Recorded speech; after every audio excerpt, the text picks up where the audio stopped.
Hello aspirants, welcome to SLV classes. कैसे हैं आप सभी? I just hope so everyone is fine. कल हम अपना 2018 वाला पेपर कर रहे थे, उसी के क्वेश्चंस को कंटिन्यू करते हैं। तो आज का पहला क्वेश्चन है, the powerful I irritant in the smoke is. भाई देखो, जब भी धुआं जब उठता है, ठीक है, तो धुआं आंखों में लगता है, आंखों में फिर वो हमें इरिटेशन होती है, जिसकी वजह से अक्सर सब लोगों की आंखों में आंसू आने लगते हैं। तो ये जो धुआं है, इसका मेजर इंग्रेडिएंट क्या है, या मेजर कौन सी चीज है जिसकी वजह से धुआं हमारी आंखों को प्रभावित करता है? ओके, ओजोन है, सल्फर डाइऑक्साइड है, कार्बन डाइऑक्साइड है, परऑक्सी एसिटाइल नाइट्रेट है, जिसे PAN कहा जाता है। अब देखिए, धुएं से ओजोन पैदा नहीं होता है, ठीक है। ओजोन का आप जानते हो कि जो यूवी रेज होती हैं, उसकी प्रेजेंस में जो ऑक्सीजन है वो नेसेंट ऑक्सीजन के रूप में कन्वर्ट हो जाता है, और फिर ये नेसेंट ऑक्सीजन ऑक्सीजन मॉलिक्यूल के साथ मिलके ओजोन लेयर बनाता है, ठीक है, ओजोन गैस को बनाता है। तो अब ये हमारे धुएं के अंदर प्रोड्यूस नहीं होता है या प्रेजेंट नहीं होता है। ओके, ओजोन जो है बहुत रिएक्टिव गैस होती है, और ये मैनमेड तरीके से भी बनाई जा सकती है अर्थ के ऊपर। ओके, ज़रूरी नहीं है कि सिर्फ ये स्ट्रेटोस्फेयर में ही बनेगी, ये अपना वहाँ पे भी बन सकती है, हम लोग खुद भी बना सकते हैं इस चीज़ को। अब दूसरी चीज़ आती है यहाँ पे कार्बन डाइऑक्साइड। तो यस, डेफिनेटली जो कार्बन डाइऑक्साइड है, सॉरी सल्फर डाइऑक्साइड आता है, सल्फर डाइऑक्साइड जो है ये अपना कलरलेस गैस है, और ना बेसिकली इसका जो ओडर होता है, बदबू जो होती है, या जैसे हम इसको स्मेल करते हैं ना, इसकी वजह से हमें सफोकेशन थोड़ा लगता है, ठीक है, लेकिन उसकी वजह से आंखों में इरिटेशन नाम की चीज़ नहीं होती है कि आंखों में इरिटेशन होने लग गई है, भाई ऐसा नहीं होता है।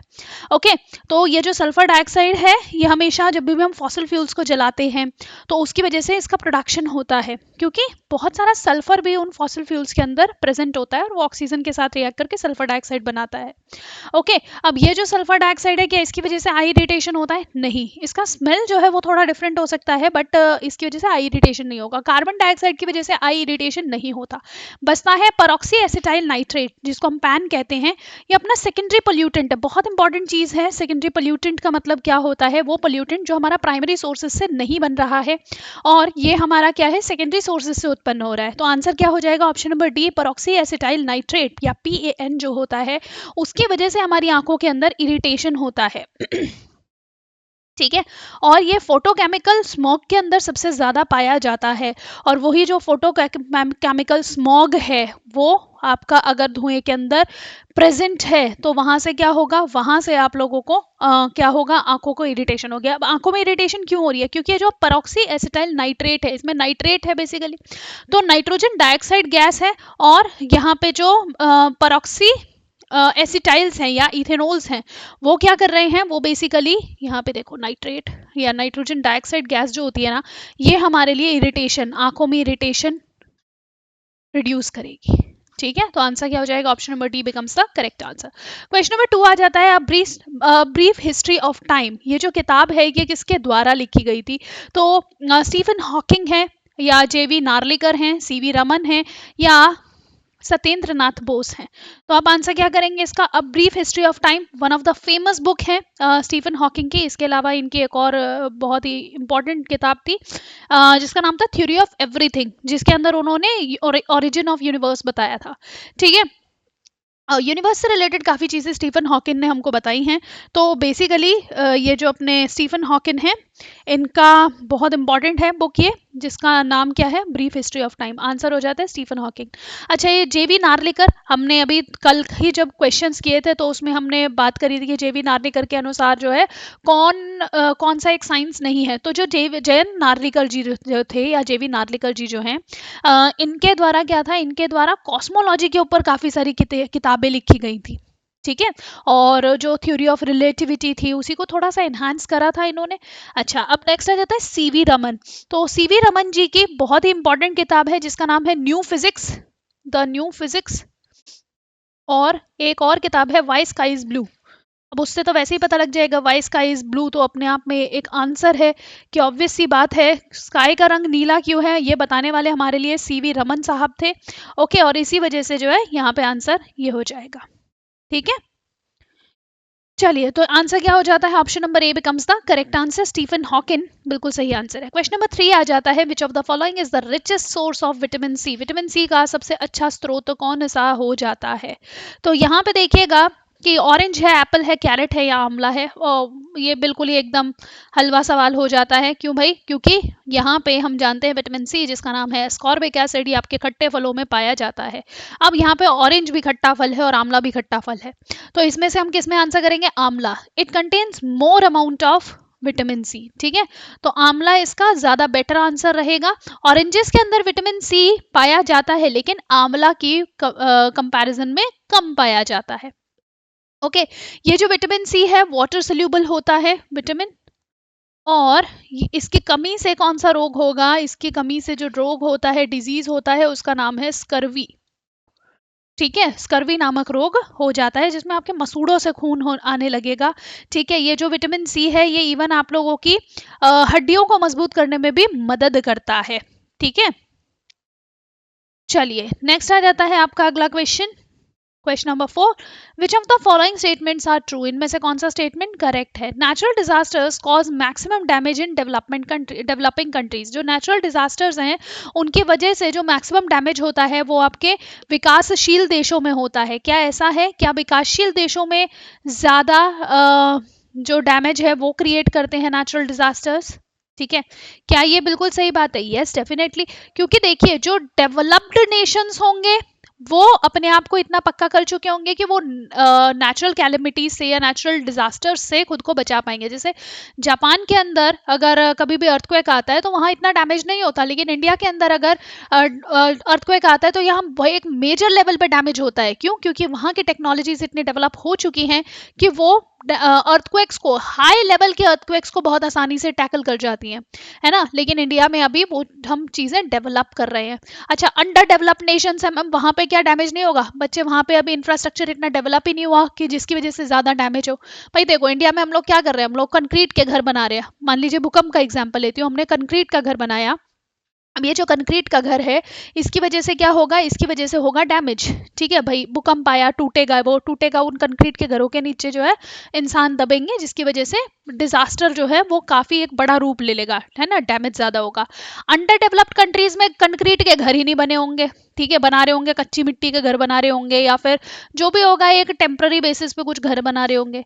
अगर हम डेवलप्ड नेशंस की बात करेंगे वहां पे अपना जो अर्थक्वेक को प्रिवेंट करने के लिए वहां पे प्रॉपर स्केल के अनुसार, ठीक है, कि हाँ भाई लेवल 7 का, लेवल 5 का आपका स्केल है, स्केल 5 का अगर अर्थक्वेक वहां पे आता है तो उस हिसाब से घरों को बनाया जाएगा कि घर अगर टूटे भी, अर्थक्वेक आता भी है और टूटे भी घर तब भी डैमेज ज्यादा ना हो। तो यहाँ पे all about management and technology. ठीक है, चलिए नेक्स्ट आ जाता है, Bhopal gas tragedy was manmade. क्या ये मैनमेड थी? यस डेफिनेटली, जो भोपाल गैस ट्रेजेडी थी ये मैनमेड ही थी। क्यों भाई? क्योंकि सिंपल सी चीज है ना कि यहाँ पे जो मिथाइल आइसोसाइनेट गैस जो थी वो इंसान के द्वारा बनाई गई थी, इंसान के द्वारा वहां पे स्टोर करी गई थी, और क्या बोलते हैं, उसका प्रॉपर मेंटेनेंस ना होने के कारण वो जो गैस है वो वहां पे उसका लीकेज हुआ था। ठीक है, तो ये वाला स्टेटमेंट भी करेक्ट है। India is a disaster free country, बहुत ही एकदम क्या बोलते हैं, झूठी स्टेटमेंट हो जाती है ये। ठीक है, जिसके अंदर क्या है कि हमारे देश के अंदर कोई डिजास्टर होता ही नहीं है, बिल्कुल गलत है। तो यहाँ पे ऑप्शन नंबर 3 बिकम्स द गलत आंसर। अब गलत देखिए, यहाँ पे 3 ऑप्शंस में गलत आंसर है, इसका मतलब ऑप्शन नंबर सी सही आंसर होगा। अगर यहाँ पे none of the above answer होता तो अब देखना पड़ेगा फोर्थ ऑप्शन है कि नहीं।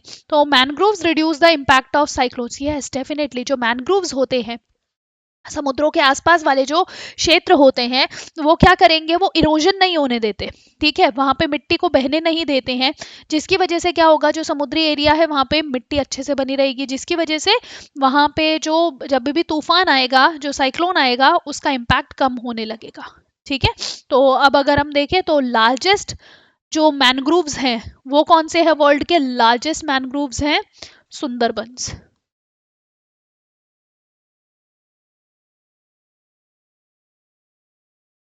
ठीक है, सुंदरबंस क्या है अपने, सुंदरबंस जो हैं वो अपने लार्जेस्ट मैनग्रोव्स हो जाते हैं। तो option number C becomes the correct answer. Hindi में भी इसको देख लीजिए, प्राकृतिक आपदाएं सर्वाधिक क्षति विकासशील देशों में करती है, बिल्कुल सही। भोपाल गैस त्रासदी जो थी वह मानव निर्मित थी, बिल्कुल सही। भारत आपदा युक्त देश है, नहीं जी, आपदा मुक्त देश है, यहाँ पे ये स्टेटमेंट था, ठीक है। मैनग्रोव चक्रवातों का प्रभाव कम करते हैं, बिल्कुल सही बात है। तो ऑप्शन नंबर 1, 2 एंड 4 बिल्कुल करेक्ट आंसर हो जाता है। चलिए नेक्स्ट आ जाता है, which of the following has the highest velocity. Question number 5 है आप लोगों के लिए, इनमें से किसका मैक्सिमम या हाईएस्ट वेलोसिटी है? कॉस्मिक रेज है, लाइट है, इलेक्ट्रॉन है, या सुपरसोनिक वेव है? अब भाई देखो ये तो सवाल ही बहुत इजी हो गया। कैसे भाई? देखो कॉस्मिक रेज की बात करते हैं, ठीक है, लाइट की बात करते हैं, इलेक्ट्रॉन की बात करते हैं और सुपरसोनिक वेव की बात करते हैं। अब इनमें से खुद सोचिए, जो सुपरसोनिक वेव है it is related to sound, और साउंड की जो स्पीड होगी, क्या वो लाइट की स्पीड को कंपेयर कर पाएगी? बिल्कुल नहीं कर पाएगी, ठीक है। अच्छा, इलेक्ट्रॉन की स्पीड क्या लाइट की स्पीड से ज्यादा हो सकती है? नॉट पॉसिबल भाई, लाइट की स्पीड है 3 लाख किलोमीटर पर सेकेंड, ठीक है। 3 लाख कह रही हूँ, 3 लाख किलोमीटर पर सेकेंड अपने आप में बहुत ज्यादा तेज आवाज होती है, ठीक है, मतलब तेज स्पीड होती है। अब ये जो कॉस्मिक रेज होती है, ये cosmic rays a part of light ही है, ठीक है, मतलब एक लाइट की तरह ही चलने वाली यहाँ पे रेज है। तो इन दोनों में से कोई एक आंसर होगा। अब देखिए लाइट जो है ना, उसका हम लोगों को अगर हम देखें तो कॉस्मिक रेज उसका जस्ट एक पार्ट है, लेकिन लाइट अपने आप में कॉस्मिक रेज को ले रही है। और कॉस्मिक रेज जो होंगे ना, इसकी भी स्पीड जो रहती है वो लाइट के बराबर ही रहती है अप्रोक्सीमेटली, लेकिन लाइट से ज्यादा नहीं होगी। यहाँ पे कॉस्मिक रेज की अगर आप बात करते हो, हाई एनर्जी पार्टिकल्स होते हैं, हाई एनर्जी पार्टिकल्स होते हैं जो मूव कर रहे होते हैं, ठीक है। तो यहाँ पे क्या होगा, इन हाई एनर्जी पार्टिकल्स की भी स्पीड लाइट से ज्यादा नहीं हो सकती है। तो इसका आंसर क्या हो जाएगा? Option number B becomes the correct answer, ठीक है। आपको पेपर में कभी भी कोई भी क्वेश्चन आ जाए, उसमें हमेशा ध्यान रखना, अगर वेलोसिटी से रिलेटेड क्वेश्चन आ रहा है तो लाइट की वेलोसिटी से ज्यादा किसी की वेलोसिटी नहीं है, ठीक है, लाइट ही आपको आंसर मार्क करना है। चलिए क्वेश्चन नंबर 6, ग्राफीन इज, देखो कार्बन चैप्टर काफी बार क्वेश्चंस बनते हैं इससे। कार्बन के बहुत सारे एलोट्रॉप है। एलोट्रॉप का मतलब क्या है कि अंदर तो कार्बन ही है और उसी कार्बन ने अलग अलग तरीके से खुद को जोड़ के यहाँ पे नए नए कंपाउंड बनाए हैं। जैसे अमिताभ बच्चन जी है, हमें पता है शक्ल अमिताभ बच्चन की ही है, अब बस वो कहीं शहनशाह बने हुए हैं, कहीं वो औरो बने हुए हैं, ठीक है, कहीं वो ठग बने हुए हैं। तो बेसिकली क्या है पता, इंसान तो वही है ना, अमिताभ बच्चन ही है ना, अब उसने रूप कोई भी धर लिया हो, ठीक है, ऐसा ही क्या होता है, एलोट्रॉप्स होते हैं। तो एलोट्रॉप ऑफ कार्बन होता है कौन? ग्राफीन, ठीक है। जिसके अंदर क्या होगा, जिसके अंदर 6 कार्बन जो है वो आपस में एक 2D प्लेनर स्ट्रक्चर में जुड़ जाते हैं, मतलब 2D स्ट्रक्चर में ऐसे वो अपनी हेक्सागोनल स्ट्रक्चर बना देंगे, ठीक है। इसको हम लोग क्या कहते हैं कि ये हमारा एलोट्रॉप है। तो अब यहाँ देखिए, एन एलॉय ऑफ कार्बन, क्या एलॉय है कार्बन का? एलॉय का मतलब होता है इसमें 2 या 2 से अधिक धातुएं या अधातुएं आपस में मिक्स होके एक नया पदार्थ बना रही हैं, ठीक है। तो क्या ग्राफीन ऐसा है? नहीं। नैनो स्ट्रक्चर ऑफ कार्बन है, ठीक है।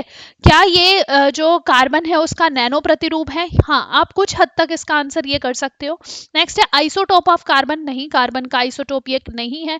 None of the above. अब अगर इसमें से हम देखें, हम नैनो स्ट्रक्चर वाला आंसर कर सकते हैं, क्योंकि ग्राफीन में क्या होगा, ग्राफीन में मतलब एक सेकेंड, अगर हम इसमें नैनो स्ट्रक्चर की बात करें, नैनो का मतलब क्या हो जाता है कि एक स्मॉलर स्ट्रक्चर है, ठीक है। नैनो का मतलब क्या हो जाता है कि एक स्मॉलर स्ट्रक्चर है, ठीक है, जो यहाँ पे अपना उपयोग किया जा रहा है, ठीक, जिसके अंदर आपके कार्बन के जो मॉलिक्यूल्स है वो अपने आपस में जुड़े हुए हैं।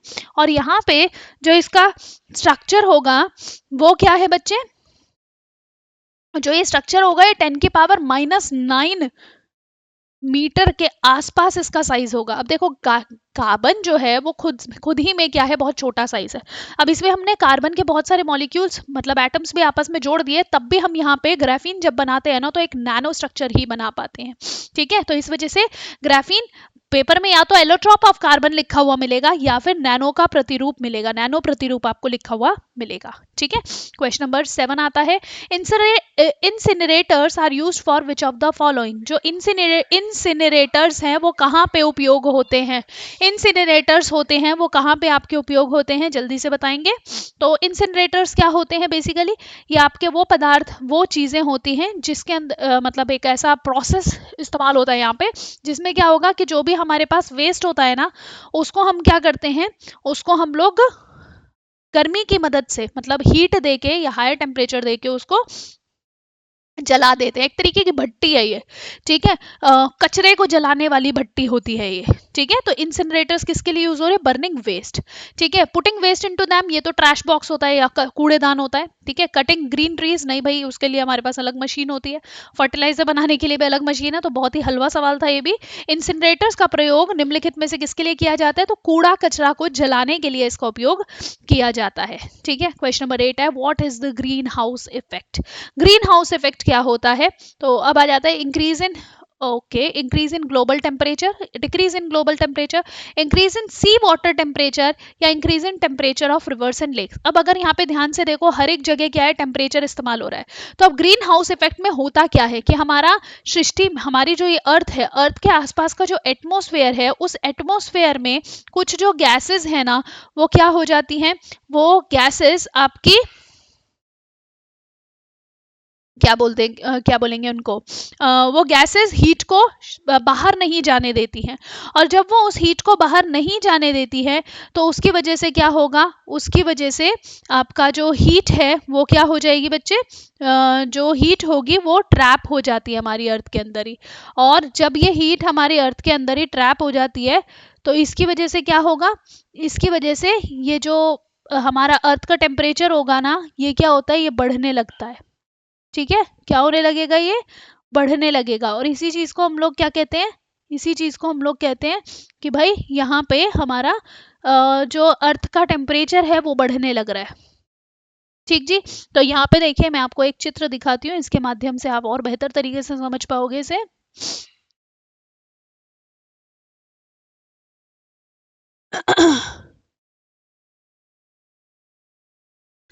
देखिए, ये क्या है? ये हमारा अर्थ है, ठीक है। दिस इज, नीचे इज आर अर्थ। अर्थ की तरफ, सूरज की तरफ से इंसोलेशन आ रही है, जो कि क्या है? शॉर्ट वेवलेंथ वाली शॉर्ट वेव्स होती है। ये शॉर्ट वेव्स को हमारा यहाँ पे ओजोन लेयर है बेसिकली, ठीक है, स्ट्रेटोस्फीयर, स्ट्रेटोस्फीयर के अंदर जो ओजोन लेयर है वो क्या कर रही है? शॉर्ट वेव्स को अंदर आने दे रही है। अब ये जो शॉर्ट वेव्स है, जब हमारी अर्थ के अंदर आती है, अर्थ पर पड़ती है, तो अर्थ इनको एब्जॉर्ब कर लेती है। एब्जॉर्ब करके, अभी देखो इसका वो देख रहे हो, फ्रिक्वेंसी बड़ा अधिक है, वेवलेंथ बहुत कम है इसका, तो short waves, short range waves बोलेंगे, या शॉर्ट वेवलेंथ वेव्स बोलते हैं।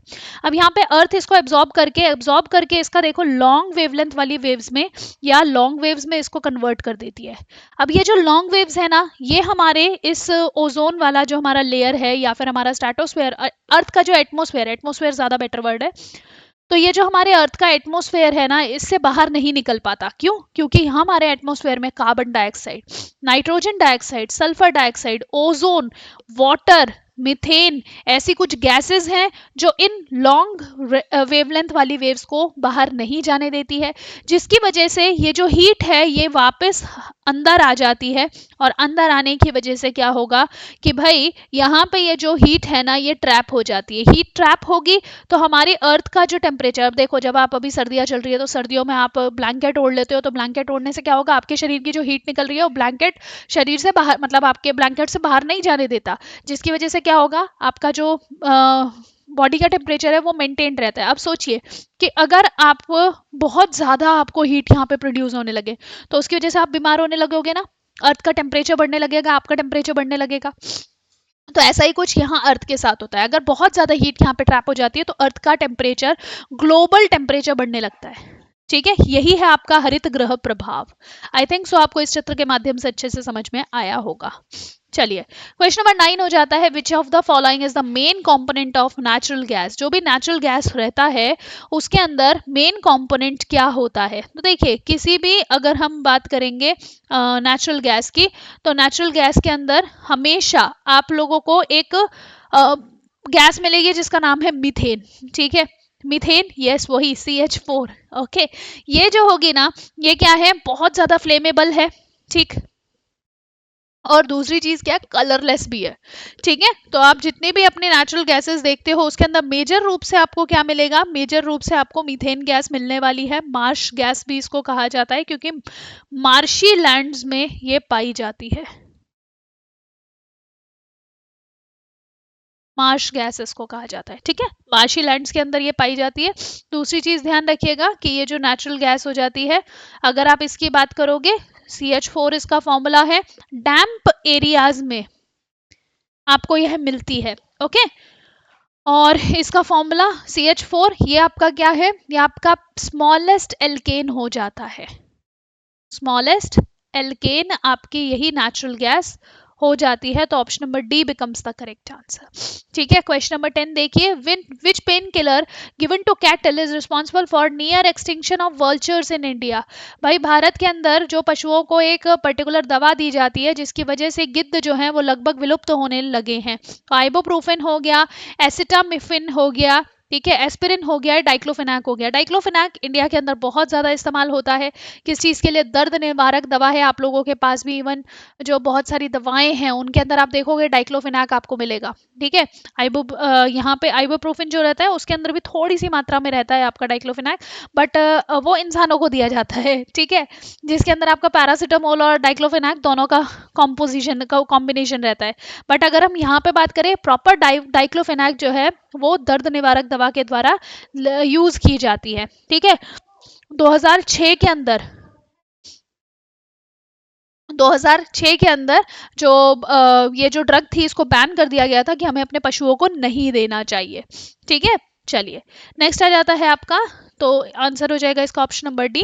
ठीक है, इसकी वजह से काफी सारे गिद्धों की मृत्यु होने लग रही थी क्योंकि ये जो आपका डाइक्लोफेनाक है ना, ये गिद्धों के अंदर इकट्ठा होने लग गया था। क्वेश्चन नंबर 11 आ जाता है, which of the following represents the decibel level of rustling of tree leaves in normal. ठीक है भाई, जो रसलिंग ऑफ ट्री लीव्स हैं मतलब जो पौधे जो हैं, जब उन पौधों की जो पत्तियां हैं उनमें सरसराहट होती है तो वो इनमें से किसके कितने डेसिबल के आसपास होती है।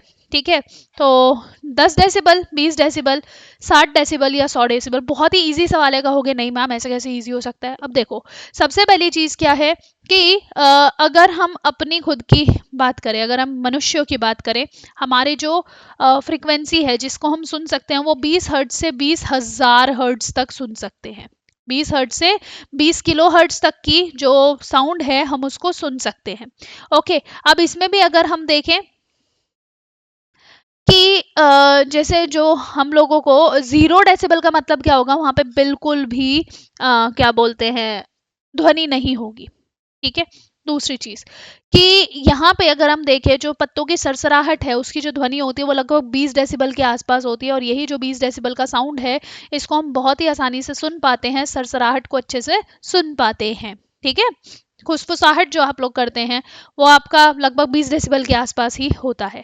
ठीक है, नेक्स्ट देखिए, क्वेश्चन नंबर 12 आ जाता है, United nation conference on climate change COP21 कौन से देश के अंदर हुआ था। तो COP21 जो था, मॉस्को, पेरिस, बर्लिन या टोक्यो, तो आप लोग कहेंगे कि ये पेरिस के अंदर हुआ था।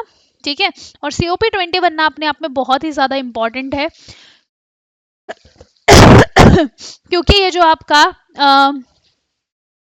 एग्रीमेंट था, ठीक है, ये जो आपका COP21 था, ये मतलब जितने भी आपके कॉन्फ्रेंस ऑफ पार्टीज हो जाते हैं सारे ही इंपॉर्टेंट हो जाते हैं, एक्चुअल में बात ये आए यहाँ।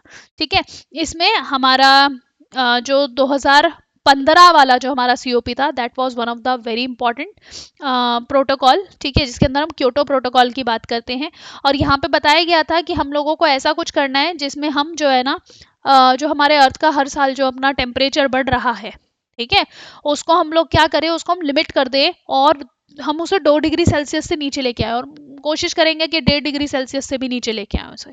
ठीक है, तो यहाँ पे ये जो आपका 2005 के अंदर ये जो हमारा क्योटो प्रोटोकॉल था उसको हमने रिप्लेस कर दिया था पेरिस अग्रीमेंट के माध्यम से। ठीक है, चलिए, तो अभी देखिए, अभी अपना COP 2024 इसका क्या है प्लेस, वो है आपका पोलैंड। ठीक है, काटो वाइज जो है पोलैंड के अंदर 2024। ठीक है, COP24 कहाँ होगा, पोलैंड के अंदर होगा। ठीक है, COP25 कहाँ होगा, ये भी आप लोग ध्यान रखिएगा कि ये स्पेन में होगा, मैड्रिड में। ठीक है, तो ये COP21 पेरिस में हुआ था। Option number B becomes the correct answer. Question number 13 देखिए, when India's first national action plan on climate change was released. हमारा जो जलवायु परिवर्तन का जो पहला प्लान था राष्ट्रीय स्तर पर, वो कब रिलीज किया गया था, वो 2008 में रिलीज किया गया था। ठीक है, और इसके अंदर था कि हम जो हमारा क्लाइमेट चेंज है उसको हम किस तरीके से अच्छे तरीके से हैंडल कर सकते हैं। ठीक है, तो ये 2008 में हम लोगों के लिए national action plan for climate change release किया गया था। ठीक है, नेक्स्ट आ जाता है क्वेश्चन नंबर 14 आप लोगों के लिए। विच is the most stable ecosystem? सबसे ज्यादा स्टेबल इकोसिस्टम इसमें से कौन सा है? स्टेबल इकोसिस्टम का मतलब क्या हो जाता है कि जहाँ पे ये जो इनमें से कौन सा ऐसा इकोसिस्टम है जो कंपैरेटिवली बाकियों के मुकाबले क्या है, जो जल्दी से खत्म नहीं होने वाला है। ठीक है, तो अब इसमें से सबसे ज्यादा स्टेबल इकोसिस्टम कौन सा हो जाता है? ओशन हो जाता है, क्योंकि अपने आप में वहां पे बहुत ज्यादा हमें वैरायटीज देखने को मिलती है। जहाँ पे जितनी ज्यादा बायोडाइवर्सिटी होगी वो उतना ही ज्यादा स्टेबल इकोसिस्टम होता है। ठीक है, क्यों है यहाँ पे? अच्छा, इसके भी बड़े सारे रीजंस है। पहली चीज है, एक तो बहुत ज्यादा डाइवर्सिटी है। ठीक है, दूसरा है कि यहाँ पे जो पानी है ओशन के अंदर, उसके अंदर डिजोल्व ऑक्सीजन होता है, नमक होता है, लाइट है और टेम्परेचर है। ठीक है, लाइट है और टेम्परेचर है। ठीक, जिसकी वजह से क्या होगा, जिसकी वजह से हमारा जो इकोसिस्टम है वो बहुत ही स्टेबल रहता है ओशन का। ठीक है, तो ये चीज ध्यान रखिएगा। इसमें करेक्ट आंसर क्या हो जाएगा? मराइन इकोसिस्टम या ओशन का जो इकोसिस्टम है, it is the most stable ecosystem. ठीक है, ये चीज हमेशा ध्यान रखेंगे आप लोग। चलो, तो क्वेश्चन नंबर 15 आप लोगों से क्या कहता है कि लंबाई मापने के लिए निम्नलिखित में से किसी इकाई का उपयोग नहीं किया जा सकता है। ठीक है, हमारे पास बहुत सारी यूनिट्स होती हैं, जिनमें से कौन सी ऐसी यूनिट है जिससे आप लेंथ को नहीं माप सकते हो? एस्ट्रोनॉमिकल यूनिट, खगोलीय इकाई जो होती है, ये आपका सन और अर्थ के बीच का जो डिस्टेंस है उसी को हम एस्ट्रोनॉमिकल यूनिट कहते हैं। और इससे ऑब्वियस सी बात है कि अगर हम डिस्टेंस की बात कर रहे हैं तो लेंथ तो हम माप ही सकते हैं। Okay, light year is the unit जिसके थ्रू हम जो है एस्ट्रोनॉमिकल डिस्टेंसेस को मापते हैं। Parsec is the largest unit. ठीक है, लेंथ को मापने की सबसे बड़ी इकाई जो है वो पार्सेक हो जाती है। पैरलैक्स सेकंड इसको कहा जाता है, लेकिन स्लग जो है it is not a kind of इकाई। तो इस वजह से option number D becomes the correct answer कि भाई इसके द्वारा हम कभी भी लेंथ को मेजर नहीं कर सकते हैं। क्वेश्चन नंबर 16 आप लोगों से क्या कहता है? What is measured in hertz? Hertz में इनमें से क्या मापा जाता है? तो देखिए, क्वालिटी को मापने के लिए हमारे पास क्या बोलते हैं, कोई इकाई नहीं होती है। ठीक है, दूसरा है एनर्जी को मापने के लिए हमारे पास जो इकाई है वो है जूल। जूल के माध्यम से हम मापते हैं। ठीक है, हीट जो है it is again a kind of energy, तो उसको भी हम जूल से मापेंगे। और फ्रीक्वेंसी जो होता है, आवृत्ति जो होता है, ये होता है नंबर ऑफ ऑसिलेशंस पर सेकेंड। ठीक है, तो नंबर ऑफ ऑसिलेशंस पर सेकेंड तो वो हो जाता है 1/सेकेंड, और 1/सेकेंड को हर्ट्ज कहा जाता है। ओके, तो यहाँ पे हर्ट्ज को मापने के लिए हमारे पास क्या इकाई है? फ्रीक्वेंसी की इकाई होती है हर्ट्ज। क्वेश्चन नंबर 17 देखिए, the unit of electric power is? Electric power की इकाई क्या है? एम्पियर है, वोल्ट है, कूलाम है, या वोल्ट है, वॉट है? तो यहाँ देखिए, एम्पियर किस चीज की इकाई होती है? Ampere is the unit of electric current. विद्युत धारा की आपकी कौन सी इकाई है? विद्युत धारा की इकाई होती है एम्पियर। ठीक है, दूसरा है वोल्ट। वोल्ट आपका पोटेंशियल डिफरेंस को मापने की इकाई हो जाती है। ठीक है, विभवांतर को मापने की इकाई है, विभवांतर को मापने की इकाई अपनी वोल्ट हो जाती है। कूलाम जो है ये आपका इलेक्ट्रिक चार्ज को मापने की इकाई हो जाती है, इलेक्ट्रिक चार्ज इसी के द्वारा मापा जाएगा। लास्ट आ जाता है वॉट। वॉट किस चीज को मापने की इकाई हो जाएगी? पार को मापने की इकाई हो जाती है। यहाँ पे कुछ एक रिलेशंस ध्यान रखिएगा। I equals to Q upon T, मतलब कितने चार्जेस पर सेकंड जा रहे हैं उससे हमको करंट पता लगता है। और 1 एम्पियर आपका 1 कूलाम पर सेकंड हो जाता है। ठीक है, नेक्स्ट आता है V equals to I R. V equals to I R आपका ओम्स लॉ है कि at particular temperature, at constant temperature जो आपका वोल्टेज है that is directly proportional to current. Okay, यहाँ पे वोल्टेज जो है इसकी इकाई हो जाएगी वोल्ट, करंट की हो जाएगी एम्पियर, और रेजिस्टेंस की हो जाती है ओम। ओके, नेक्स्ट आ जाता नेक्स्ट यहाँ पे आपका जो बात आती है वो है इलेक्ट्रिक पार। तो इलेक्ट्रिक पार का फॉर्मूला क्या हो जाएगा कि जो आपका हीट है वो कितना हीट आपका पर सेकेंड इस्तेमाल हो रहा है। ठीक है, तो पावर का फॉर्मूला क्या हो जाएगा? Heat upon time. ओके, तो इसको हम वॉट से मापते हैं, जूल पर सेकेंड जो होता है दैट इज वॉट। नेक्स्ट आ जाता है आपका, तो इस क्वेश्चन का आंसर हो जाएगा option number D. Question number 18 देखते हैं। क्वेश्चन नंबर 18 आप लोगों से क्या कहता है? Voting ink is mainly made up of which chemical? जो आपका वोटिंग इंक होता है, ठीक है, या वोटर्स इंक इसको कहा जाता है, ये आपका इनडेलिबल इंक होता है। इंडेलिबल इंक है। अब ये जो इंडेलिबल इंक है वो किस चीज से बना है? Silver nitrate, simple oxalate, bromide या क्लोराइड। मतलब सिंपल चीज है, सिल्वर तो होगा। अब इसमें से क्या चीज होगा? सिल्वर नाइट्रेट होता है। सिल्वर नाइट्रेट जैसे ही आपकी स्किन के ऊपर लगाया जाता है तो वो उसकी प्रेजेंस में क्या बोलते हैं, लाइट की प्रेजेंस में वो हमारी स्किन के सॉल्ट्स के साथ रिएक्ट करके सिल्वर क्लोराइड बना देता है। ठीक है, और उसकी वजह से क्या होगा? उसकी वजह से एक ब्लैक कलर का निशान आप लोगों के हाथ के ऊपर आ जाता है, ब्लूइश ब्लैकिश कलर आ जाता है। ठीक है, जो आपका किस चीज़ को रिप्रेजेंट करता है कि भैया आपने जो है वोट कर दिया है। अब ये जो आपका इंडेलिबल इंक है, इसका नाम इंडेलिबल क्यों है? क्योंकि भैया किसी चीज़ से डिलीट ही नहीं हो रही है, ना पानी से हो रही है डिलीट, ना आपका साबुन से हो रही है, ना आपका अल्कोहल से हो रही है। ठीक है, इनमें से किसी भी चीज़ से डिलीट नहीं हो रही है, इसीलिए इसको इंडेलिबल इंक कहा जाता है। ओके, सिल्वर नाइट्रेट का फॉर्मूला AgNO3 होता है। ठीक जी। अच्छा, यहाँ पे आता है एक सिल्वर आयोडाइड। सिल्वर आयोडाइड जो होता है ना, ये आपका बारिश के लिए, आर्टिफिशियल रेन के लिए इस्तेमाल होता है। आर्टिफिशियल रेन के लिए किसका इस्तेमाल होगा? सिल्वर आयोडाइड का इस्तेमाल होता है। ठीक है, क्वेश्चन नंबर 19 देखिए, which one of the following is a scalar quantity. इनमें से कौन सा एक अदिश राशि है? फोर्स है, प्रेशर है, वेलोसिटी है या एक्सेलरेशन है? अब देखिए इनमें से किस चीज की बात हो रही है? अदिश राशि। अदिश राशि मतलब जिसमें कोई दिशा नहीं होती। तो यहाँ देखिए फोर्स क्या होता है? Force equals to mass into acceleration, है ना। हम डायरेक्टली इसको ऐसे ही डिराइव किया था हमने Newton second law of motion से। तो यहाँ देखिए मास की कोई यूनिट नहीं होती, लेकिन जो एक्सेलरेशन होता है इसकी यूनिट होती है, मतलब इसकी दिशा होती है। तो यहाँ पे फोर्स क्या है? एक स्केलर क्वांटिटी नहीं है, वो एक वेक्टर क्वांटिटी है, सदिश राशि है, इसमें दिशा होती है। दूसरा हो जाएगा प्रेशर। प्रेशर की बात करते हैं, प्रेशर क्या होता है? Force upon force per unit area. और ये जो फोर्स है हमेशा परपेंडिकुलर डायरेक्शन में ही काम कर रहा होता है, एरिया की खुद की कोई यूनिट नहीं होती है। और इस वजह से जो प्रेशर होगा ना, ये आपका एक स्केलर क्वांटिटी में आता है, ये एक अदिश राशि होती है। ठीक है।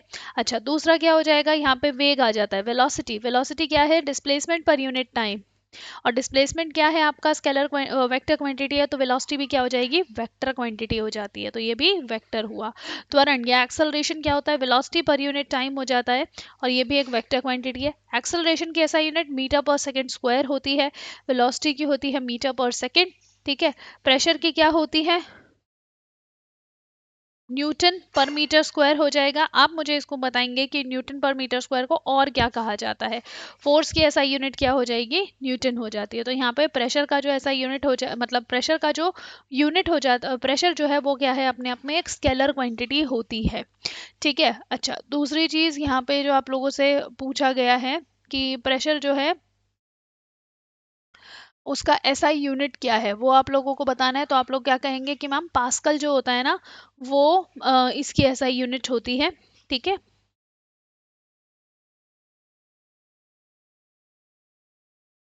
जिसको आप पीए से रिप्रेजेंट करते हो, और ये एक न्यूटन पर मीटर स्क्वायर होता है। ठीक है। और फिर आ जाता है बात किस चीज़ की? क्वेश्चन नंबर 20 की, with which of the following does haemoglobin has maximum affinity. इनमें से किसके साथ ऑक्सीजन किसके साथ हीमोग्लोबिन की सबसे अधिक लगाव है? मतलब किसके साथ जो हीमोग्लोबिन है वो ज्यादा जुड़ने की क्षमता रखता है? ओके, बताइए।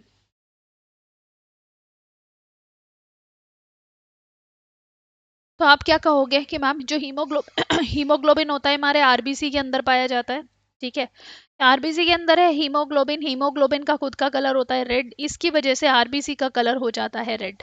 ओके, आरबीसी के साथ ये जो हीमोग्लोबिन होता है ये आपका ऑक्सीजन के साथ जब जुड़ता है तो ऑक्सी हीमोग्लोबिन बनाता है। ठीक है, और अगर ये जो है कार्बन डाइऑक्साइड के साथ जुड़ेगा तो कार्बामिनो हीमोग्लोबिन बनाता है। अगर ये आपका कार्बन मोनोऑक्साइड के साथ जुड़ेगा तो ये कार्बोक्सी हीमोग्लोबिन बनाता है, जो कि चोकिंग इफेक्ट क्रिएट करता है, जिसकी वजह से आपके सेल्स को ऑक्सीजन नहीं मिलता और इंसान की मृत्यु तक हो सकती है। अब ये जो कार्बोक्सी हीमोग्लोबिन है ये क्या है? ये सबसे ज्यादा बनने की क्षमता होती है।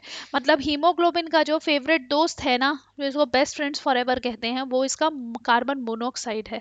नाइट्रोजन के साथ हीमोग्लोबिन जो है रिएक्ट नहीं करेगा या उसके साथ अटैच नहीं होगा। तो यहाँ पर ऑक्सीजन, कार्बन डाइऑक्साइड और कार्बन मोनोऑक्साइड में से हीमोग्लोबिन किसके साथ सबसे अच्छी मित्रता रखना चाहता है? कार्बन मोनोऑक्साइड के साथ ज्यादा अटैच होने की क्षमता रखता है। नेक्स्ट आ जाता है, cancer treatment is done by which of the following noble gases. देखिए नोबल गैसेस जो रहती हैं इन नोबल गैसेस का एक अपना खुद का सिद्धांत रहता है, और वो क्या है कि ये जो नोबल गैसेस होंगी ना, ये क्या है, ये आपका इनका जो इलेक्ट्रॉनिक कन्फिग्रेशन होता है वो फुल्ली फिल्ड होता है। मतलब जो इनका आउटर मोस्ट शेल है दैट इज कम्प्लीटली फिल्ड, उसमें 8 इलेक्ट्रॉन्स पाए जा रहे हैं आउटर मोस्ट शेल में। अगर आउटर मोस्ट शेल के अंदर 8 इलेक्ट्रॉन्स होंगे तो ये क्या हो जाता है, अनरिएक्टिव हो जाते हैं, जल्दी रिएक्ट नहीं करते हैं किसी के साथ। ठीक है, अब ये ग्रुप नंबर 18 के एलिमेंट्स हैं।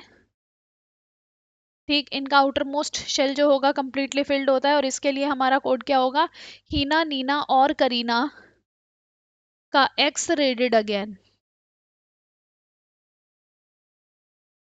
ठीक है, helium, neon, argon, krypton, xenon, radon और ऑक्टेजॉन, इसमें से जो ये जो रेडॉन होता है ना, इसका उपयोग किस चीज के लिए किया जाता है, इसका उपयोग किया जाता है बेसिकली कैंसर ट्रीटमेंट के लिए।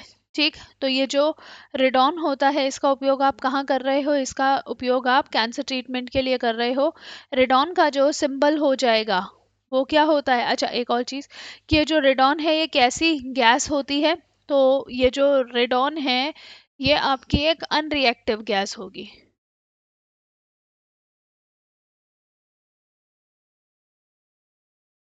ठीक है, और दूसरी चीज़ क्या है, एटॉमिक नंबर इसका अप्रोक्सीमेटली कितना होता है, अप्रोक्सीमेटली क्या एग्जैक्ट ही निकाल सकते हो आप यहाँ पे। तो रेडॉन का जो सिंबल वो एटॉमिक नंबर होता है वो 86 होता है।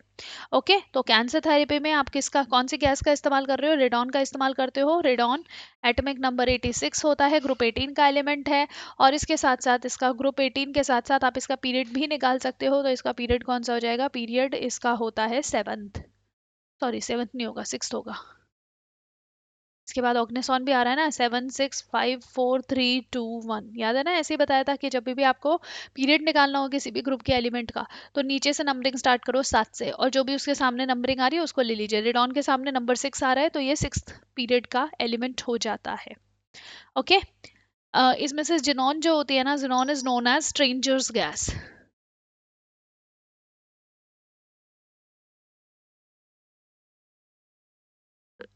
चलिए, क्वेश्चन नंबर 22 कहता है मशरूम्स आर या कैन बी, मशरूम इनमें से क्या हो सकते हैं, या मशरूम की प्रॉपर्टीज आप लोगों को बतानी है। भाई देखो, यहाँ पे अगर हम बात करते हैं मशरूम्स की, मशरूम फंगस होते हैं, यस डेफिनेटली जो मशरूम्स होते हैं ना वो आपका फंगस फैमिली की, मतलब फंगस किंगडम से होंगे, फंजाई होते हैं बेसिकली। ठीक है, तो ये इसका ऑप्शन सही है, तो फर्स्ट को यहाँ से मार्क कर देंगे, नहीं नीचे देखिए ऑल ऑफ द अबव भी ऑप्शन में है। तो यहाँ देखिए fleshy fruiting bodies of the fungus, हाँ बिल्कुल सही बात है कि जो फंगस होता है ना, जैसे अगर आप लोगों ने अपने घर में कभी मशरूम खाए होंगे, तो मशरूम में क्या होता है, बटन मशरूम्स की बात कर रही हूँ, तो बटन मशरूम्स में क्या होता है, उसका फ्लैशी सा बॉडी होता है जिसको हम लोग घर पे खाते हैं। ठीक है, हर एक मशरूम खाने लायक नहीं होता है, ये भी ध्यान रखिएगा। तो ये फ्लैशी फ्रूटिंग बॉडीज होती हैं। ठीक है, अच्छा ये क्या है, बिल्कुल सही बात है ये बात भी, कि ये फ्रूटिंग मतलब इनमें क्या होता है, इनमें फ्रूट्स डेवलप होते हैं। ओके, नेक्स्ट क्या है, grown in small shades of plots old, मतलब ये आपके पास क्या है, छोटे छोटे से सेक्शंस में या छोटे छोटे शेड्स में आप इसको उगा लेते हो, हाँ ये बात भी बिल्कुल सही बात है। इवन जो इवन बाथरूम्स होते हैं उनके दरवाजों के पीछे ही उगने शुरू हो जाते हैं। तो ये क्या है, ये आपके ऑल ऑफ द अबव बिल्कुल करेक्ट आंसर है। ठीक है, यहाँ पे ध्यान रखिएगा all mushrooms are not edible, especially ध्यान रखिएगा अगर कोई कलरफुल मशरूम है तो वो एडिबल तो बिल्कुल नहीं होगा, उसको नहीं खा सकते होगे।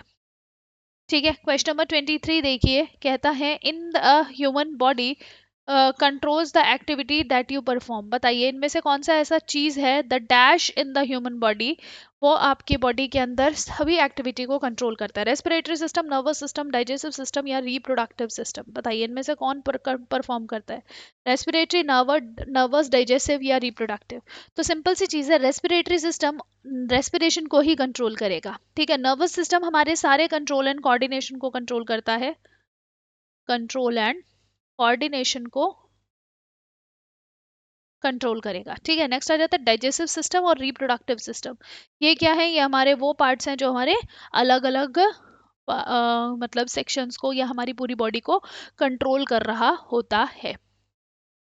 चलो, अब अगला क्वेश्चन आ जाता है आपका, क्वेश्चन नंबर 24 कहता है hypothalamus a small region of the brain.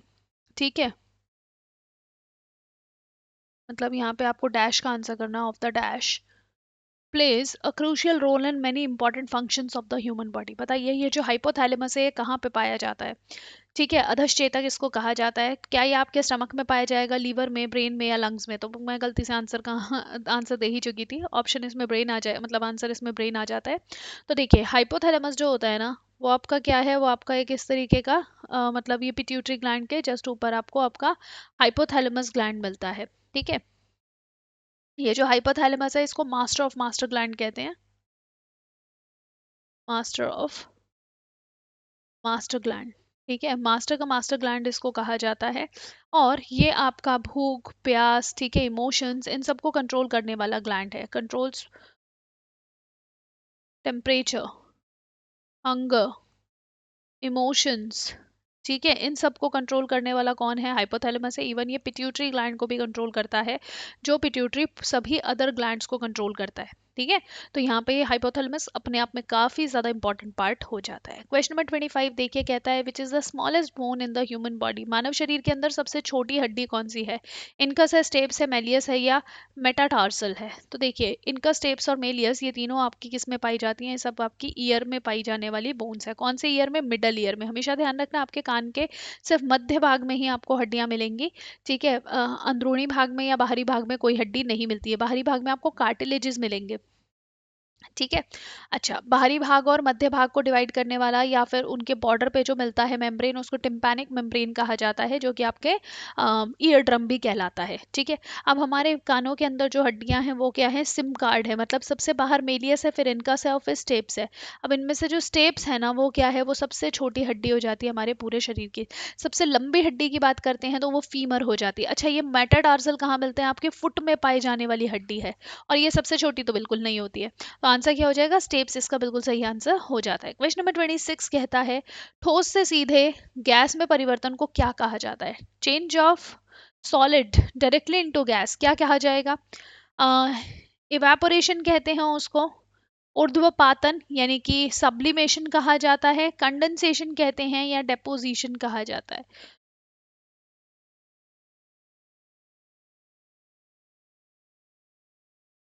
तो देखो इवेपोरेशन का मतलब क्या है कि अगर कोई चीज लिक्विड से गैस बन गई, इवेपोरेट हो जाती है। अगर कोई चीज गैस से, सॉरी, सॉलिड से सीधा गैस बन जाती है तो सब्लिमेट हो जाती है, यानी कि सब्लिमेशन होता है उसका। कंडेंसेशन है मतलब गैस से वो सीधा लिक्विड बनी, और डेपोजिशन का मतलब है गैस से सीधा यदि सॉलिड बन जाती है तो उसको हम डेपोजिशन कहते हैं। ठीक है, तो अब आपसे पूछा क्या है कि सॉलिड से सीधा गैस बनना, सॉलिड से सीधा गैस बनना ऊर्ध्वपातन कहलाता है, मतलब option number B becomes the correct answer. जो चीज मैंने यहाँ पे बताई वो आपको इस चार्ट में भी दिख रही है। अगर कोई चीज सॉलिड से सीधा गैस बनी है उसको सब्लिमेशन या ऊर्ध्वपातन कहते हैं। अगर कोई चीज गैस से सीधा सॉलिड बन जाती है उसको निक्षेपण कहते हैं, डेपोजिशन कहते हैं। अगर कोई चीज आपकी गैस से सीधा लिक्विड बन जाती है उसको हम संघनन कहते हैं। अगर कोई लिक्विड से सीधा गैस बन गई तो उसको वाष्पीकरण कहते हैं। अगर कोई चीज सॉलिड से लिक्विड बनी है उसको पिघलना कहते हैं। ओके, या संलयन कहते हैं। ठीक है, और अगर कोई लिक्विड से सीधा सॉलिड बन जाए उसको क्या कहेंगे?